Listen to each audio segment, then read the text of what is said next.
Hello बच्चों, कैसे हैं आप सब। आज हम कक्षा 8 के इतिहास को पढ़ेंगे। तो इतिहास की पाठ्य पुस्तक का नाम है आधुनिक भारत। आधुनिक भारत में हम अध्याय 7 को पहले पढ़ चुके हैं, लेकिन उसका कुछ भाग बाकी रह गया था, उसे आज हम पूरा करेंगे। अध्याय 7 में ब्रिटिश काल में शिक्षा। तो इसमें हमने ब्रिटिश काल में शिक्षा की जो व्यवस्था थी, उसमें प्राच्यवाद की परंपरा के बारे में पढ़ा, जो व्यवसाय के लिए शिक्षा, वुड डिस्पैच के बारे में पढ़ा, स्थानीय पाठशालाओं पर ब्रिटिश ज्ञान का क्या प्रभाव पड़ा उसके बारे में हमने पढ़ा, एक ग्रामीण पाठशाला के बारे में, और किस तरह से उच्च शिक्षा तथा स्थानीय शिक्षा पर अंग्रेजों का हस्तक्षेप पड़ा, तो इसके बारे में हमने इसमें पढ़ा था। तो यहाँ तक हम पढ़ चुके थे। आज हम उसको आगे बढ़ाते हुए इसके जो कुछ भाग बाकी रह गए थे उसे पूरा करते हैं। तो आपको यदि चैप्टर को अच्छे से समझना है तो दोनों वीडियो के दोनों भाग को जरूर देखेंगे, तभी आपको चैप्टर अच्छे से समझ में आ जाएगा।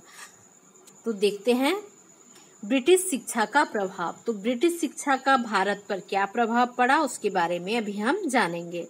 भारत की शिक्षा के बारे में केवल अंग्रेज अफसर ही नहीं सोच रहे थे। 19वीं सदी की शुरुआत से ही भारत के विभिन्न भागों में बहुत सारे विचारक शिक्षा के व्यापक प्रसार की जरूरत पर जोर देने लगे थे। तो अंग्रेजी सरकार भी सोच रही थी कि भारतीय शिक्षा में बदलाव किए जाए, लेकिन भारत में भी अलग अलग जगहों पर बहुत सारे विचारकों द्वारा शिक्षा में व्यापक स्तर पर सुधार करने के लिए काफी प्रचार प्रसार हो रहा था। तो यूरोप में आ रहे बदलाव से प्रभावित कुछ भारतीयों का मानना था कि पश्चिमी शिक्षा भारत का आधुनिकीकरण कर सकती है।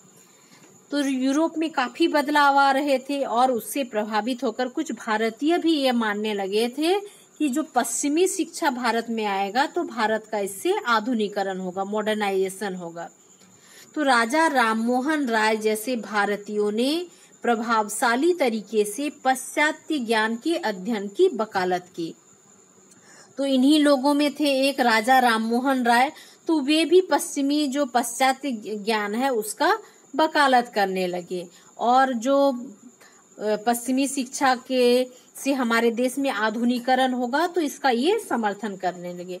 उन्होंने उनकी महत्ता को आधुनिक पश्चिम के वैज्ञानिक और लोकतांत्रिक चिंतन, मतलब जो पश्चिमी सभ्यता है उसमें जो आधुनिक चिंतन है, वैज्ञानिक सोच है, लोकतांत्रिक चिंतन है, तो उन्होंने कहा कि ये सारे चीजों की कुंजी है, खजाने की कुंजी के रूप में हम इसे स्वीकार कर सकते हैं पश्चिमी शिक्षा को। परंतु बहुत सारे भारतीय पश्चिमी शिक्षा के विरोध में थे। तो बहुत सारे लोगों ने विरोध किया। राजा राममोहन राय ने तो समर्थन किया, लेकिन बहुत सारे लोग इसके बहुत ज्यादा विरोधी थे। तो उनका मानना था कि पश्चिमी शिक्षा ने भारतीय समाज पर नकारात्मक प्रभाव डाला। तो ये कुछ लोग मानते थे कि पश्चिमी शिक्षा से भारतीय जो समाज है उसमें काफी खराब प्रभाव पड़ेगा। पश्चिमी शिक्षा ने भारतीय संस्कृति को भौतिकवादी स्वरूप दिया, जो भारतीय नैतिक मूल्यों के विरुद्ध था। तो उसने क्या किया, पश्चिमी शिक्षा ने भारतीय संस्कृति को भौतिकवादी बना दिया और जो क्या था, भारतीय जो नैतिक मूल्य है उसका काफी विरोधी था।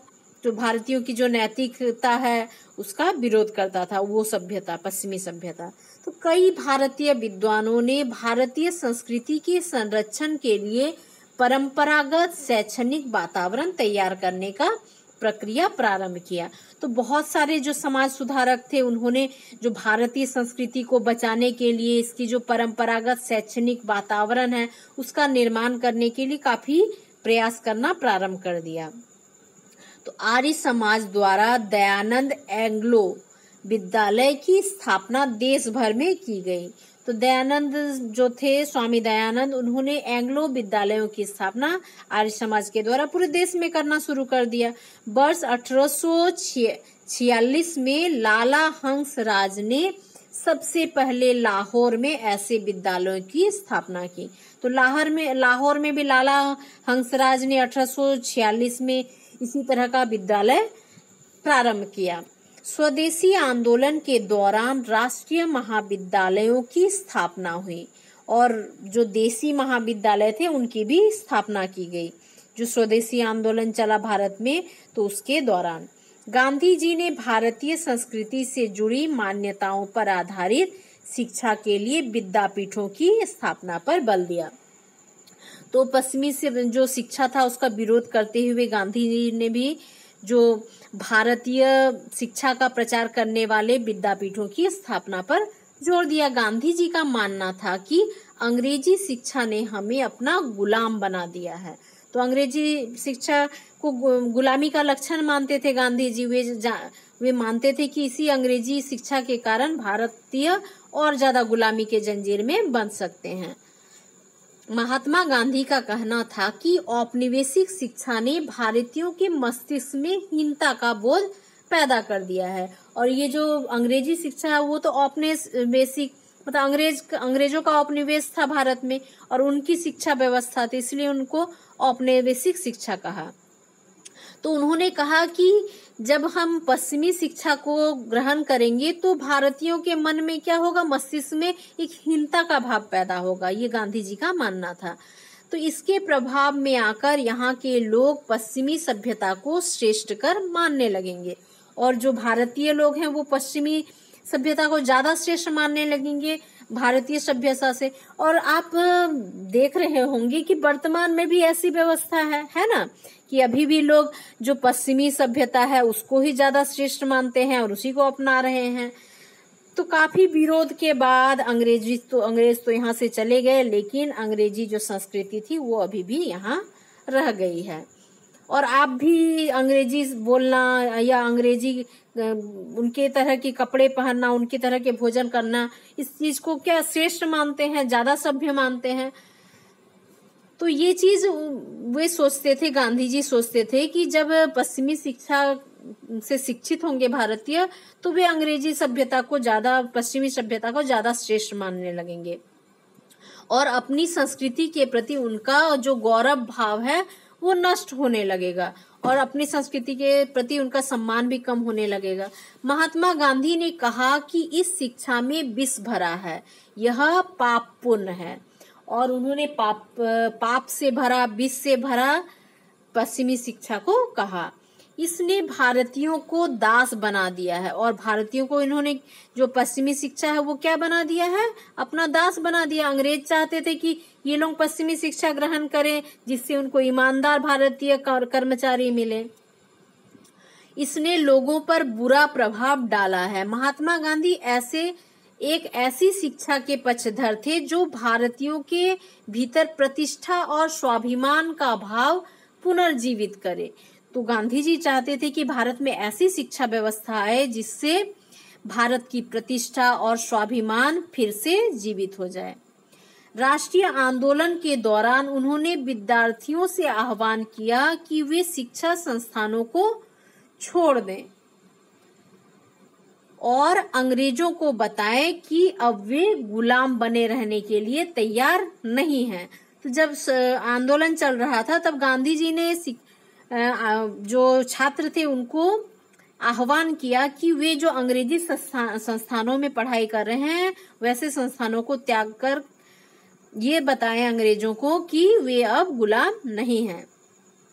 देखिए चित्र में दिख रहा है ना महात्मा गांधी, और ये क्या है, कौन है, कवि गुरु रविन्द्रनाथ टैगोर। महात्मा गांधी और कस्तूरबा गांधी शांति निकेतन जो कलकत्ता में है, रविन्द्रनाथ टैगोर और लड़कियों की एक टोली के साथ बैठे हैं। 1940 का दृश्य है ये। कस्तूरबा गांधी शांति निकेतन का दृश्य है जिसमें गांधी जी और रविन्द्रनाथ टैगोर दोनों विभूतियां हैं। अंग्रेजों को बताए कि अब वे गुलाम बनने के लिए तैयार नहीं हैं। महात्मा गांधी की दृढ़ मान्यता थी कि शिक्षा केवल भारतीय भाषाओं में ही दी जानी चाहिए। तो महात्मा गांधी चाहते थे कि जो शिक्षा भारतीय ग्रहण करे वो भारतीय भाषाओं में ही ग्रहण करें। उनका कहना था कि पश्चिमी शिक्षा मौखिक ज्ञान की बजाय केवल पढ़ने और लिखने पर केंद्रित है। तो भारतीय जो शिक्षा व्यवस्था थी उसमें मौखिक शिक्षा पर विशेष महत्व दिया जाता था। जो वैदिक काल में जो गुरु शिष्य परंपरा था, आश्रम परंपरा था, जो स्थानीय विद्यालय थे, तो उसमें क्या किया जाता था, मौखिक शिक्षा ही प्रदान किया जाता था। लिखने और पढ़ने पर ज्यादा ध्यान केंद्रित नहीं किया जाता था। लेकिन गांधी जी का मानना था कि जो पश्चिमी शिक्षा है उसमें मौखिक ज्ञान के बजाय पढ़ने लिखने पर केंद्रित है। तो इसमें पाठ्यक्रम पुस्तकों पर तो जोर दिया जाता है, लेकिन जीवन अनुभवों और व्यवहारिक ज्ञान की उपेक्षा की जाती है। तो इसमें किताबों का अध्ययन करेंगे, पाठ्यक्रम का अध्ययन करेंगे, लेकिन जीवन के लिए जो अनुभव चाहिए, जो व्यवहारिक ज्ञान चाहिए, उसकी इस शिक्षा में उपेक्षा की गई है। इसलिए वे इस पश्चिमी जो शिक्षा है उसको अच्छा नहीं मानते थे। उनके मुताबिक अंग्रेजी में दी जा रही शिक्षा भारतीयों को अपाहिज बना देगी।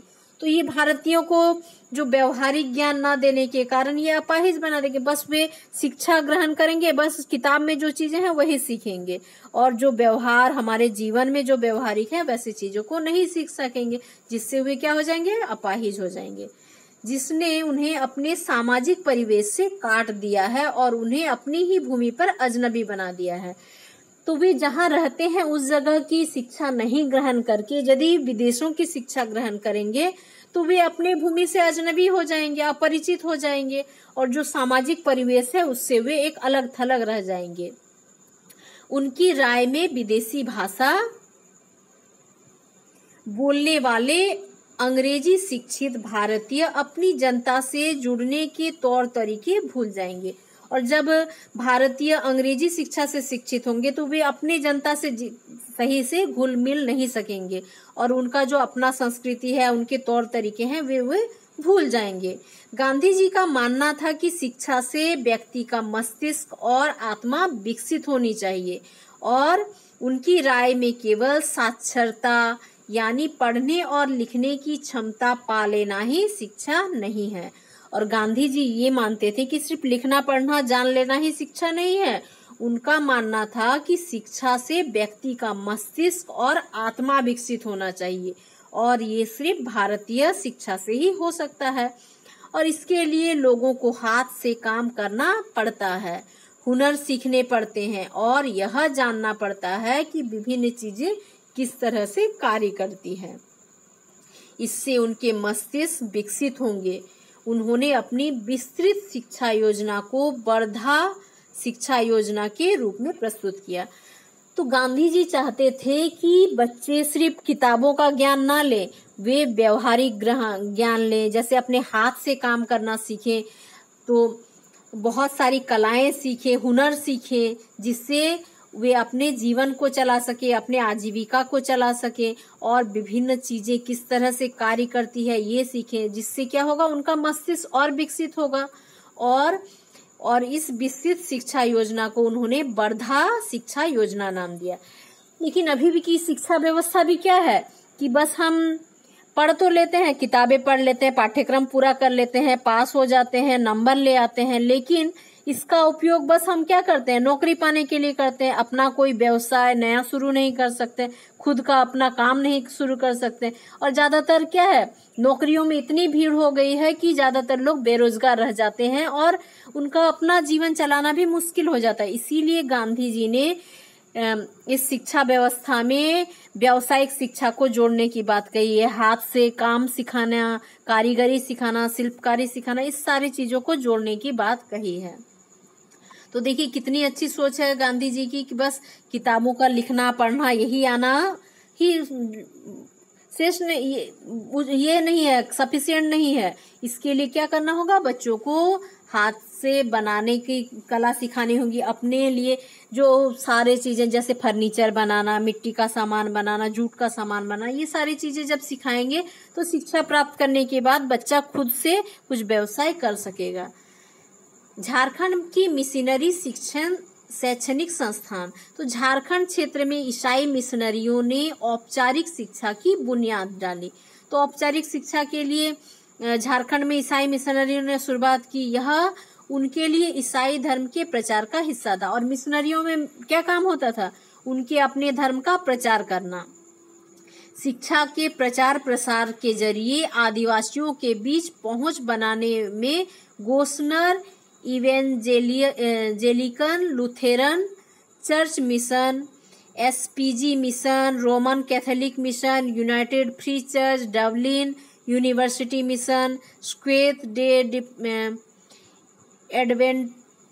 एडवेंटिस्ट मिशन के नाम उल्लेखनीय है। तो ये जो मिशन सारे हैं ये क्या करते थे? आदिवासियों के बीच जाते थे और शिक्षा के नाम पर उनको ईसाई धर्म के प्रति प्रेरित करते थे और उनको उनका धर्म परिवर्तन करने का प्रयास करते थे। और ये लाचार व मजबूर बच्चों को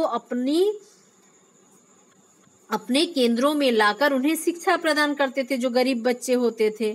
1845 ईस्वी में Gossner evangelical Lutheran Church mission ने धर्म प्रचारक कलकत्ता के बिपस के निर्देश पर छोटा नागपुर पहुंचे और धर्म प्रचार करने के लिए छोटा नागपुर पहुंचे। उन्होंने ही रांची में सबसे पहले एक विश्वविद्यालय की स्थापना की। गोस्नर मिशन द्वारा 1856 में गोस्नर विद्यालय स्थापित किया। क्या किया? अपने ईसाई धर्म के प्रचार के लिए उन्होंने रांची में एक गोस्नर विश्वविद्यालय की स्थापना 1856 में की, जिससे कि वे अपने ईसाई धर्म का प्रचार प्रसार कर सके। एसपीजी मिशनरी ने 1895 ईस्वी में ब्लाइंड स्कूल की स्थापना की, जहां ब्रेल लिपि से पढ़ाई होती थी। एसपीजी मिशन द्वारा 1846 में लड़कियों के लिए रांची में संत मार्गेट बालिका उच्च विद्यालय तथा 1902 में संत पॉल उच्च विद्यालय स्थापित किया। और इसका मुख्य उद्देश्य क्या था? उनका धर्म परिवर्तन, ईसाई धर्म का प्रचार करना। जेईएल चर्च द्वारा बेथसदा महिला प्रशिक्षण स्कूल 1998 में खोला गया। तो उस समय बहुत सारे मिशनरी स्कूल खोले गए, कॉलेज खोले गए, जिससे ईसाई धर्म का काफी प्रचार हुआ। और रांची में अभी भी क्या है, बहुत सारे लोगों ने धर्म परिवर्तन करके ईसाई धर्म अपना लिया।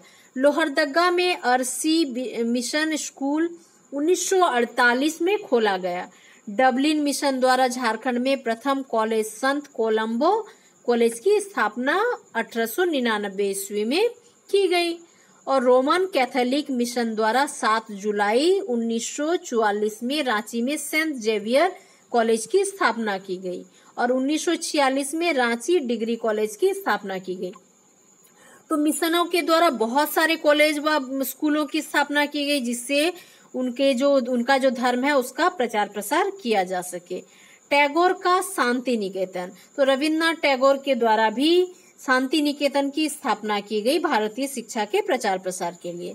तो रविन्द्रनाथ टैगोर ने यह संस्था 1901 ईस्वी में कलकत्ता से 100 किलोमीटर दूर ग्रामीण परिवेश में शुरू किया।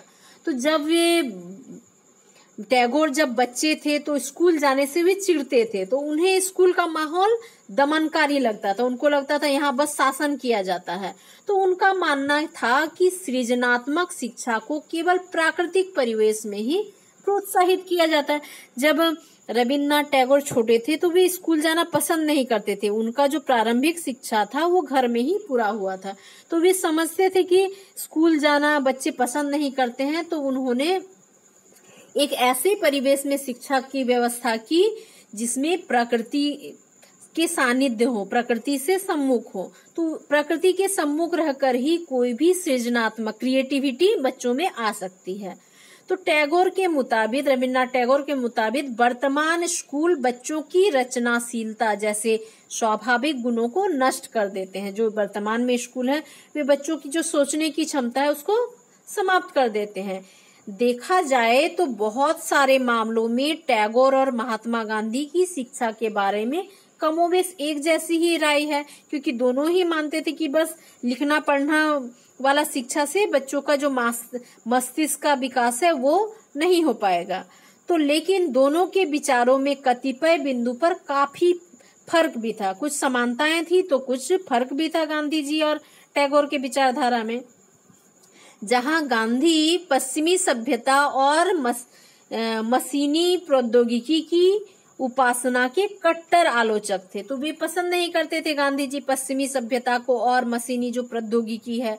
तो वहीं टैगोर आधुनिक पश्चिमी सभ्यता और भारतीय परंपरा के श्रेष्ठ तत्वों को सम्मिलित चाहते थे। तो वे जो पश्चिमी सभ्यता में जो अच्छी चीज है उसको लेना चाहते थे और भारतीय परंपरा में जो अच्छी चीज है दोनों को मिलाना चाहते थे। जैसे जैसे राष्ट्रीय भावना का प्रसार हुआ, कई दूसरे विचारक भी इस बारे में सोचने लगे और एक राष्ट्रीय शिक्षा प्रणाली की रूपरेखा क्या होनी चाहिए, कुछ लोग अंग्रेजों द्वारा स्थापित की गई व्यवस्था में परिवर्तन चाहते थे।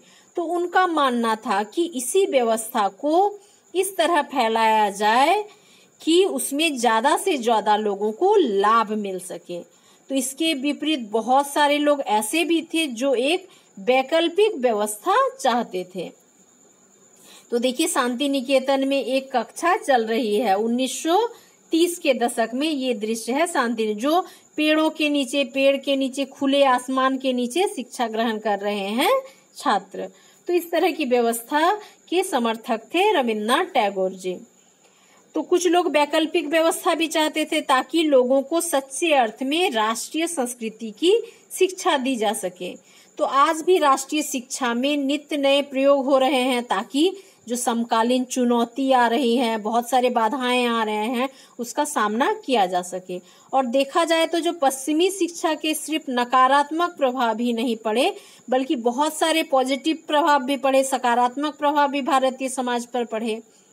तो पश्चिमी शिक्षा आधुनिकता की सूचक भी रही और इससे भारतीय समाज के उन्नयन हेतु उत्प्रेरक का भी कार्य किया। तो जिससे प्रेरणा पाकर कई सामाजिक संगठनों ने बाल विवाह, बहु विवाह, कन्या हत्या, देवदासी प्रथा, बहुदेववाद, जातिवाद के विरुद्ध आवाज उठाकर समाज का यथेष्ट नेतृत्व प्रदान किया। और जो भारतीय राष्ट्रवाद है और अर्थव्यवस्था के विकास में सराहनीय योगदान भी रहा। तो हर चीज का एक अच्छा पक्ष भी होता है, कुछ बुरा पक्ष है तो कुछ अच्छा पक्ष भी है। जैसे जो पश्चिमी शिक्षा था उसका बहुत सारा अच्छा प्रभाव भी पड़ा। जैसे समाज में, हमारे समाज में कुछ कुरीतियां थी, कुछ कुप्रथाएं थी, जैसे बाल विवाह, बच्चे का छोटे उम्र में ही विवाह कर दिया जाता था। तो एक व्यक्ति के बहुत सारी पत्नियां होती थी, बहुत सारा विवाह होता था।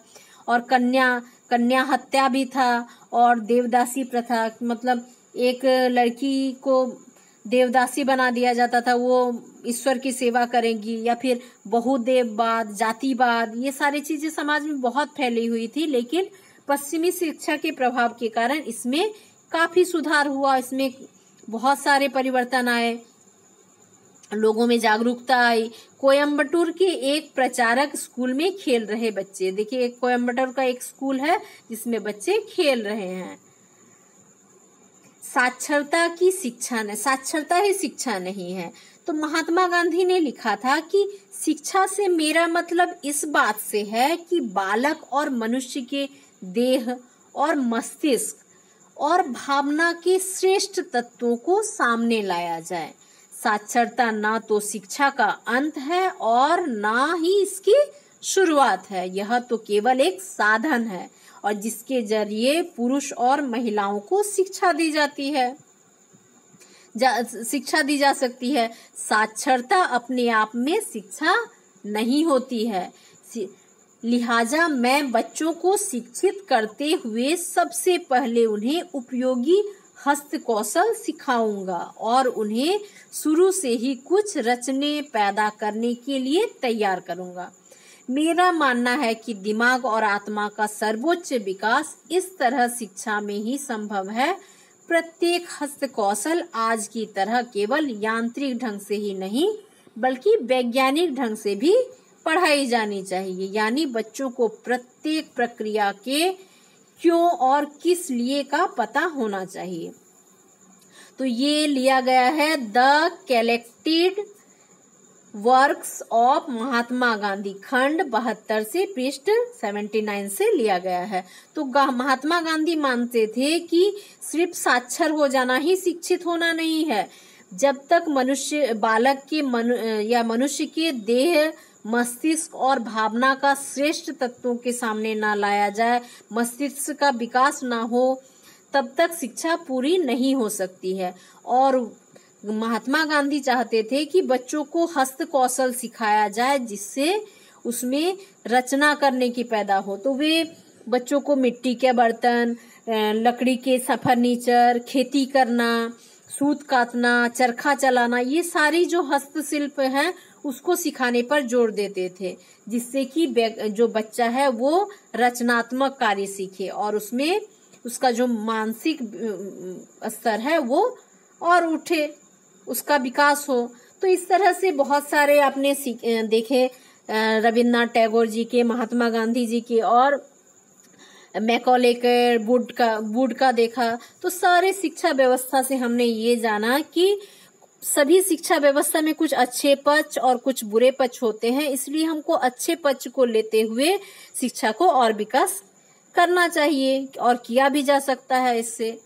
तो इस पार्ट को आप समझ गए होंगे, इसके और अच्छे से पढ़ेंगे और अपना विचार भी रखने का, अपनी सोच को बढ़ाने का सोचेंगे और इसके बारे में अपने से कुछ सोचने का प्रयास करेंगे कि किस तरह से इसमें आप भी अपना बदलाव कर सके, जैसा महात्मा गांधी, रविन्द्रनाथ टैगोर ने सोचा है। क्योंकि आप बच्चे ही देश के भविष्य हैं, आप इसमें काफी बदलाव कर सकते हैं आगे। तो ये चैप्टर आप समझ में आ गया होगा। इसमें कुछ जानने योग्य शब्द हैं जैसे संस्कृति, कल्चर, जीवन शैली, लाइफस्टाइल, औपचारिक शिक्षा, फॉर्मल एजुकेशन, नैतिकता, मोरालिटी, विश्वविद्यालय, यूनिवर्सिटी, गुलाम, स्लैब, पाठशाला, स्कूल, चिकित्सा, मेडिकल।